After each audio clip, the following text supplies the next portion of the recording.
From the Swiss Alps to the Canadian Rockies, celebrating unique connections between Switzerland and Canada.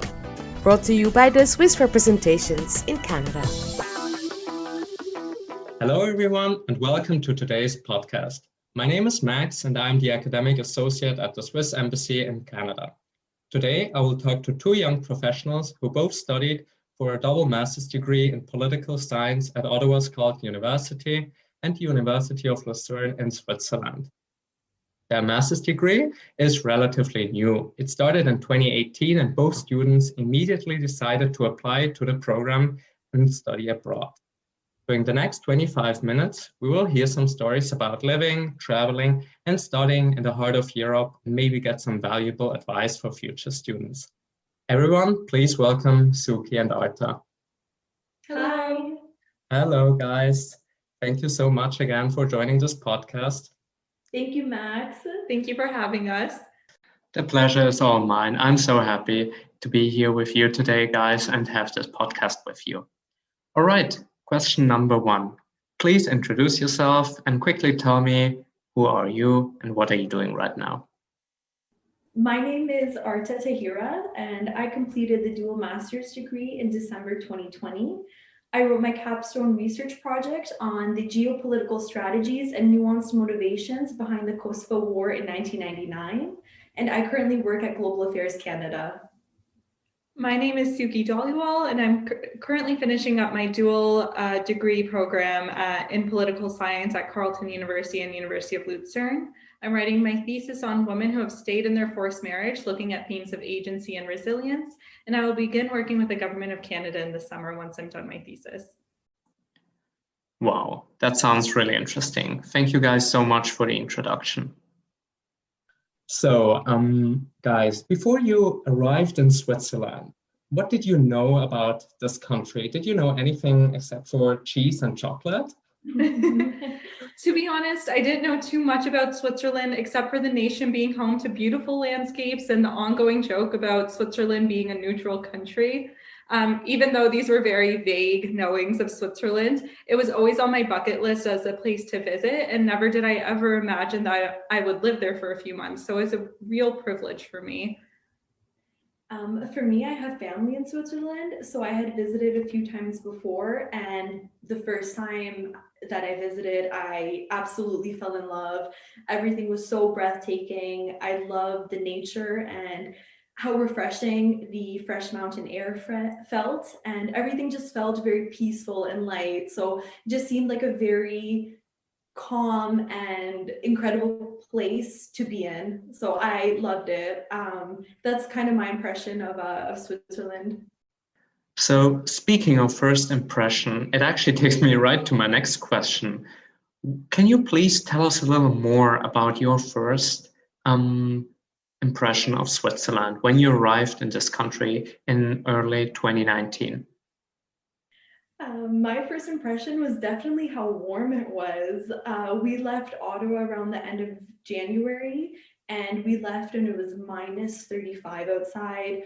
We took our huge parkas or big winter boots and hopped on the plane. And when we arrived to Switzerland, it was 0 degrees.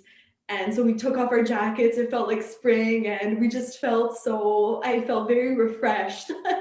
And it was beautiful. Like the moment we arrived, we were able to see the Alps, and you were just so mesmerized by and captivated by Switzerland's beauty.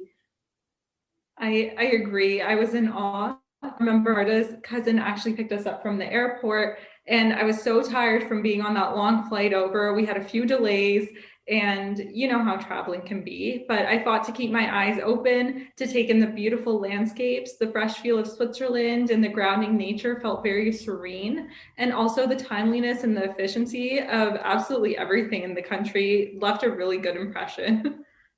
I'm so happy to hear that. So looking back, how was studying in Switzerland? And especially, what is the difference between studying at a Swiss university and studying at a Canadian university? What would you say is maybe one or two examples? What are the big differences? So if we're talking specific to University of Lucerne and Carleton University, I think one of the biggest differences was the size of the university. University of Lucerne is one building, whereas Carleton University is a pretty large campus, and University of Lucerne being one building means it's quite a small university, and you start recognizing faces very quickly. I thought this was actually a really great way to integrate into the university and meet new people and make it to class on time, essentially. And also, University of Lucerne also offered condensed courses. So the way that this works is you have classes on Fridays and Saturdays, I think, and it was for a weekend for 8 hours, and it happens twice in a semester. So that gave us a lot of flexibility to study and when we had time and do a lot of independent learning to prepare for those courses. And that flexibility came in handy when we wanted to travel and go explore the world. We just had to figure out our own work-life balance, but it was nice having the opportunity to do so. Absolutely. Another thing I loved about the University of Lucerne was they really promoted a work-life balance. So for example, the school closed early on weekdays and it was completely closed on Sundays, and students were really encouraged to actually take breaks and recoup and socialize so that they're not consumed by the stress. Whereas I feel like here in Ottawa, Carleton University and similar to other universities, some areas are open 24 hours or the library closes at 2 a.m. And I think it's more normalized to put in those late hours, to pull all-nighters, to constantly be studying. Whereas in Lucerne, it was just nice because you were encouraged to take breaks and you were encouraged to take that time for your own mental health and to just recoup and not be so consumed by work or by studies. So when you were in Lucerne, did you like that city? And do you have a special memory about living in Lucerne or in general living in Switzerland for such a long time? Lucerne was absolutely beautiful. I loved it. It was breathtaking everywhere you went, and you had Lake Lucerne and then you had the Alps complementing it. And what I loved was that the University of Lucerne was right beside the lake. So it was especially nice in the summer because for lunchtime, we just all would go have picnics by the lake. We were able to swim in Lake Lucerne and just hang out around the area. So that's one memory that I really cherish.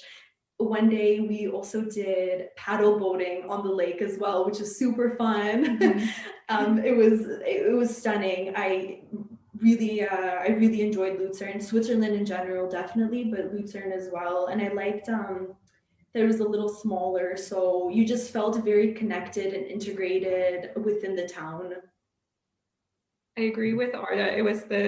I loved Lucerne. The city was beautiful. I was enamored by Lucerne and Switzerland. And I constantly called Lucerne a fairy tale city when you would see the white swans on the lake and the pink skies complementing the blue mountains and the beautiful hills and valleys, especially behind our residence and where we were staying as well. It was really, really beautiful. And Switzerland in general is amazing too. Traveling around the country was so efficient given the amazing transport system. And again, the nature and the hikes were grounding, and truthfully had a lot of fun with the nightlife as well. And the bakeries were very, very tasty.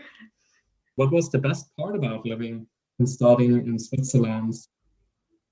So we had a lot of really good memories, and yeah, we loved the way the system worked in Switzerland, loved the way of life, and obviously the beautiful nature.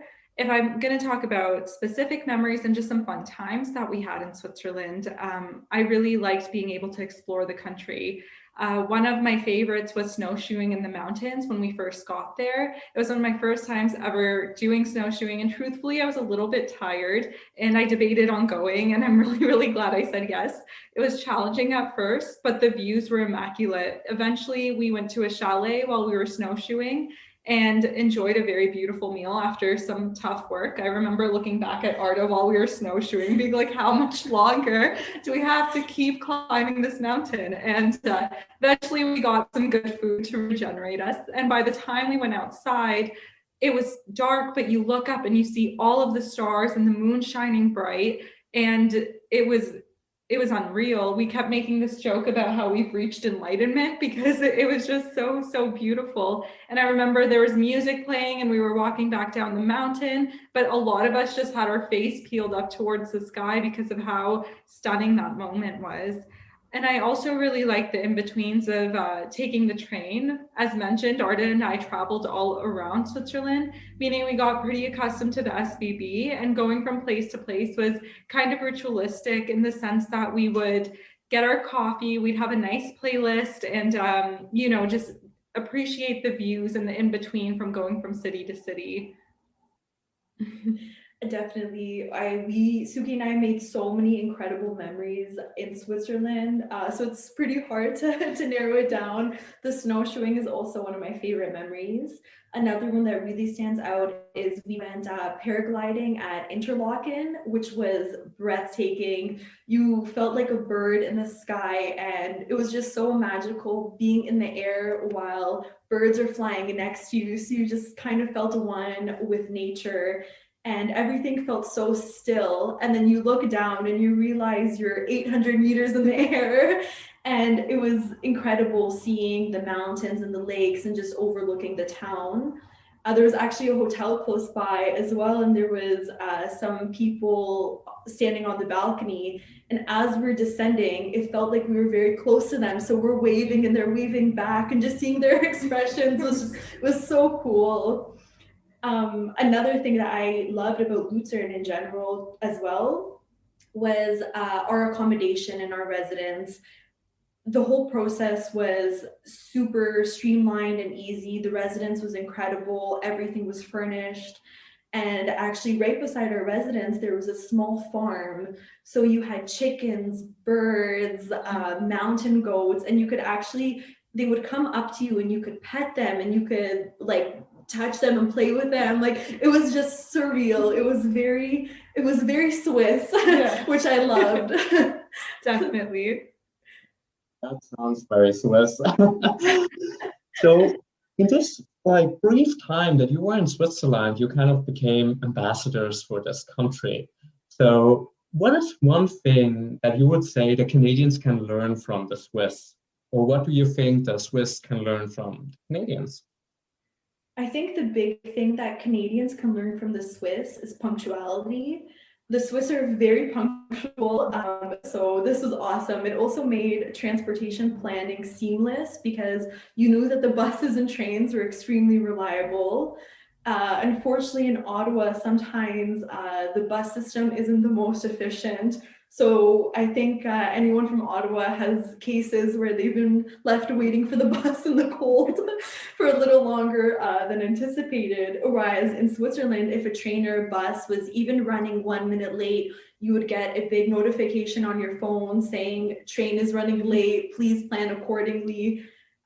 So that was awesome. So it was very reliable. So I think punctuality really stands out. Definitely. And I also think Canadians can learn to take a little bit of a break. So in Lucerne, the shops would be closed on Sundays and things would close a little bit earlier, and you would see families and friends together a lot of the time, enjoying warm weather on a Sunday or any other day. And it was really nice how they were able to balance, work and life, friends and family, all of those things.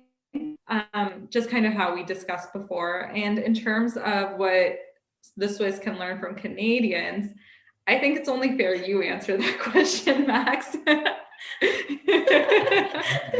Oh, well, that is a very good question, actually. And I think I will record another podcast and take some more time to think about that. And we'll answer that question in time. But thank you very much for just coming up with a new topic for our next podcast. And the Swiss learn from the Canadian.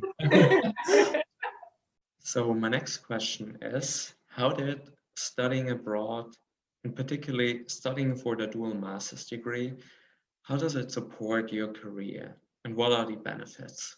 So personally, moving to a new country, and we did a lot of traveling. We traveled to 14 to 15 different countries during our time there. It gave us both such a worldly experience. We were immersed in so many different cultures and truthfully got ourselves into several interesting situations. And we had to learn how to problem solve during those times and just go with the flow, a lot of different networking opportunities as well. And it was just very good for personal development in the sense that when you're put in a situation, you see how you react to it. And rather than, reacting hastily, we learned how to respond calmly. So that was really nice. And in a professional way, studying in Switzerland gave me more perspective of the different learning and teaching styles. I'd only ever been enrolled in a Canadian education system. So learning and being assessed at a European university taught me some new skill sets and just kind of a different way of thinking as well. I learned a lot about European politics. As we mentioned, I only knew about the beautiful landscapes and the country being neutral. So I learned a lot more in the classes. So yeah. Absolutely. I agree with everything Sukhi said. Personally, you learn a lot about yourself. Even just moving to a new country, it allows you to immerse yourself in a new culture, and living abroad, you encounter different challenges every day, whether it even be just linguistic challenges with someone at the grocery store, for example. So you just find ways to navigate around it. You learn a lot about yourself in the process. Moving to Switzerland also really helped me grow professionally, and you're really given the opportunity to interact with academics internationally and gain knowledge and expertise from different points of views and perspectives. Even in some of our courses, the professors were visiting professors from Florence, so it was very enriching to gain the Swiss perspective, the perspective of a different institution like within Europe as well, in addition to our own background through a Canadian institution. So you really do learn a lot that helps you prosper and grow. Totally. Awesome. So you've had the experience of a term abroad, and who would you recommend it to and why? I think you already answered the why a little bit, but to whom would you recommend that experience to go abroad and study abroad, live abroad? I would absolutely recommend the program to anyone looking to essentially go abroad, especially those interested in international affairs and those who are looking to broaden their cross-cultural knowledge. As part of the dual degree specifically, you work with two supervisors, one at Carleton and one in Lucerne. So it's very fruitful, I find, to work with two supervisors who can offer their different perspectives and areas of expertise to complement your research. And as mentioned, Switzerland is so beautiful and has so much to offer, and it really is the heart of Europe. I guess selfishly as well, it's very close to other countries, so it made traveling very, very easy. Sukhi and I ended up staying the summer in Europe after our semester was done, just traveling around, which was very enriching. So you kind of almost kill two birds with one stone. You finish a semester abroad, then while you're already there, you're able to go to places that you've always wanted to go, but maybe never had the opportunity to do so. So definitely I would recommend it to anyone interested in gaining that cross-cultural experience. I agree wholeheartedly with Arta. I think she killed that answer. She did a really good job. I would recommend it to anybody as well. Anybody who's really interested in the political science program. If we're talking about the dual degree program specifically, it's very beneficial. You learn lots. It expands your knowledge past what you would learn just going to the one university, and you make very great connections, like even just friends that we have made abroad that we've stayed in touch with. And also, Max, we met you through this program, so that's been a blessing as well. Thank you so much. I can absolutely say the same. It's been such a pleasure to meet you guys, and I'm so happy to be talking to you about this experience today. Oh, me too. Likewise. And I'm already sad that I have to say that we arrived at the last question. So the last question is, if someone hears our podcast now and is interested in studying abroad and completing this very program, what tips would you give him or her? So we had this opportunity, like I said, through the dual degree program at Carleton University. And if you are in the political science program or even inquiring about enrolling, I would suggest getting in contact with Dr. Hans-Martin Jager, as he's the co-founder of the program. And if you have any questions or concerns, just little things like, what's it like to get groceries there? How does that, like, how do you set up banking? How do you get your visa? Those things. We would be more than happy to assist anybody through email or even a phone call. And also, as for tips, one of the tips I would give is ask as many questions as you need to prior to going. I was a bit anxious to go at first because I didn't know about affordability and costs, but I was able to receive bursaries and some funding from the university after talking to Dr. Hans-Martin Jager before applying and figuring out my options. So asking questions is the best way to go because you definitely figure out pathways for any problems that you're having. Absolutely. And the University of Lucerne itself is also a great resource to reach out to. The faculty and staff are all very friendly and approachable and very helpful. They also all speak English, so it makes for very seamless communication, and they'll answer any questions you may have. They're also very helpful in helping you find and secure accommodation, and also connecting you with other incoming international students who might be facing the same questions or challenges as you. And another tip I would definitely say is to get started on the visa process early on. So you just need to make sure you allocate yourself enough time to get in all the forms and documents ready to complement your application. The whole process takes about 3 months. And if you're on the Carleton side going to Switzerland, it's all done through the Swiss Embassy in Montreal. So definitely apply early, I would say. True, that really is a very important point. Thank you very much for mentioning that. We have reached the end of our podcast now. Dear Arta and Sukhi, thank you so much for sharing your stories with me today. I'm so happy to hear that you had such a great time in Switzerland. Thank you, Max. Thank you so much.